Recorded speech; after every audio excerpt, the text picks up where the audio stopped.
Okay, so if you guys have been following my channel for a long time, you know that me and K&N cold air intakes, when it comes to Panther cars, we just don't get along. We have a terrible history together. That's because a long time ago I put a K&N cold air intake on a P71, even though the instructions clearly said it cannot be used on the police model. It can only be used on the civilian model or a Grand Marquis.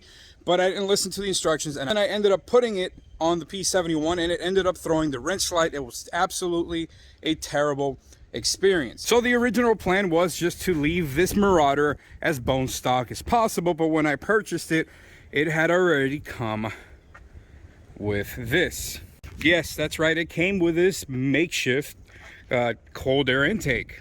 And besides a few issues like, for example, the cone filter being one size too big, or it not having any kind of heat shield whatsoever to keep the filter from sucking in the hot engine bay heat, this poor man's cold air intake setup has actually worked pretty good. So then I figured a proper cold air intake setup like this K&N system here with dyno proven horsepower gains, might I add, might actually be a good addition for the Marauder. Guys, you're gonna have to pardon the wind noise. We're under like a tornado advisory, but I'm still out here making videos for you guys. Anyways, the K&N cold air intake setup not only cleans up the look of the engine bay, but the car will actually pick up a few extra horses along the way. And that, folks, is what I call a win-win in my book. All right, guys, I wanted to show you a little bit of the difference between the actual air tube of the intake setup here for the Marauder. On the left hand, we have the stock, which looks beefier at first glance, but if you take a closer look inside, you see it's full of ridges. Yep. That's where the air gets stuck in, it gets trapped in, whereas the actual K&N tube is perfectly smooth in there. So that air is going to flow in a lot smoother. This is also ABS plastic, which remains colder for a lot longer.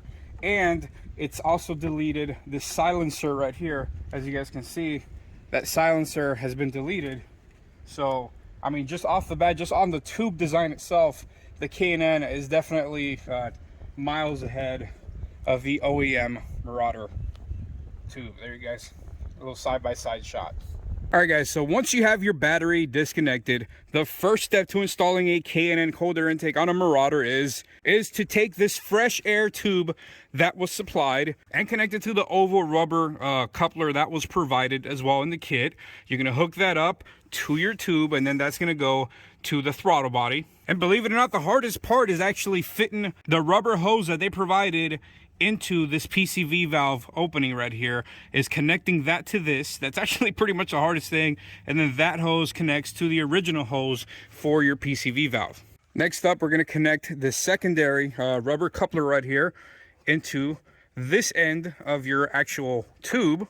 Now that we have that done, the next step is to assemble the cone filter that's going to attach to the heat shield that's going to attach to the mass airflow housing. If you notice, there's two mass airflow housings because this is what the previous one looked like. The ends were hacked off, and you're gonna need these four screws right here. And as you can see, I definitely can't do that when it's been hacked off. All right, so this is pretty much the order that goes. We have our cone filter, then we have this giant hose clamp that goes in. Then after that, we have our metal spacer, goes in just like that. All right, next up, we're installing the heat shield, which is probably another one of the important parts of this thing. And you see the right hand side, how it's a lot bigger. Well, you're going to want to place that and line it up directly with your rubber gasket. Next step is we're going to take our other rubber gasket that was provided in the kit, and we're going to line it up right on top of the heat shield. After that, we're going to get our mass airflow housing, and we're going to actually line it up with the rubber gasket. Once you have assembled this entire part right here, it pretty much just connects to this rubber coupling right here. Make sure everything is nice and tight. Make sure you connect your mass airflow sensor back.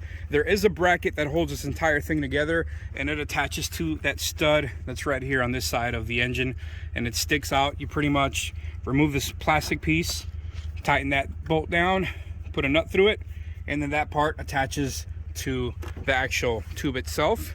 And now this whole assembly is sturdy as can be. The only thing left to do, guys, is turn this thing on. I already told you guys, I have a terrible history with installing K&N actual systems, not the little tiny filters, not the little high flow filter. I'm talking about the whole system. So let's see if this car turns on. One more thing I'm going to point out is, once you do turn on the car, and if it turns on perfectly fine, and make sure you leave it idling for at least 15 minutes so that the computer can pretty much relearn everything. You want the car to get to operating temperature before you actually start driving it and getting in on the gas. So that's what we're gonna do. We're gonna turn it on and see what happens. All right, baby, crank it up. Here we go.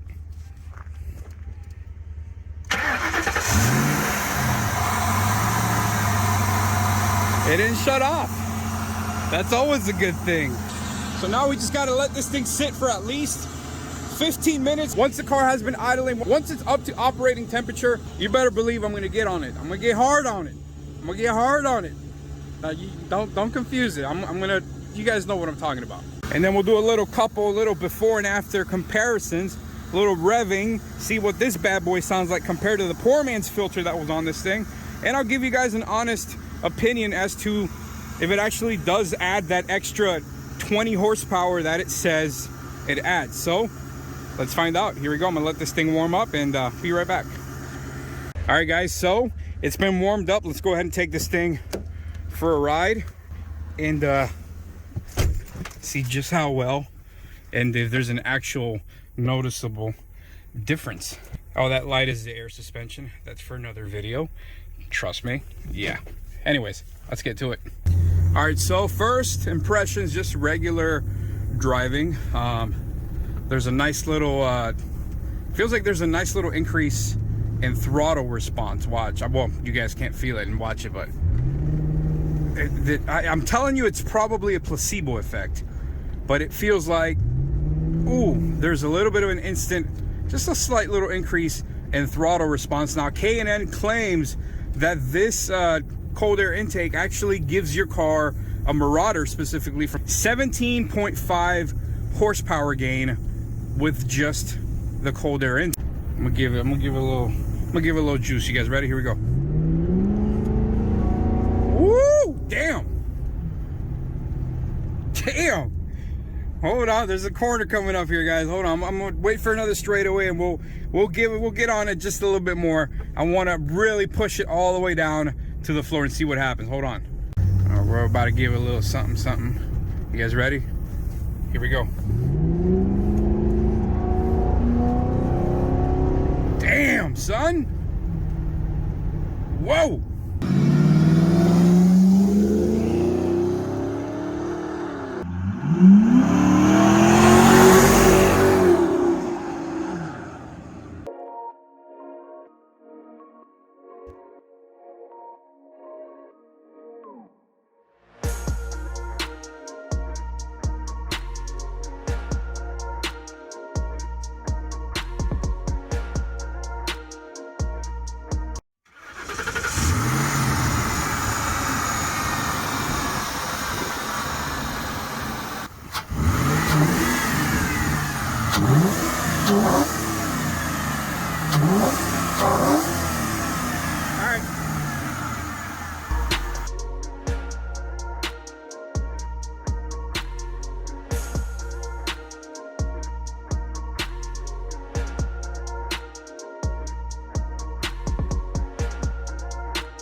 And that's going to be it for today's video. Now, this cold air intake is just the beginning of a line of performance-oriented budget mods that I have lined up for the Marauder.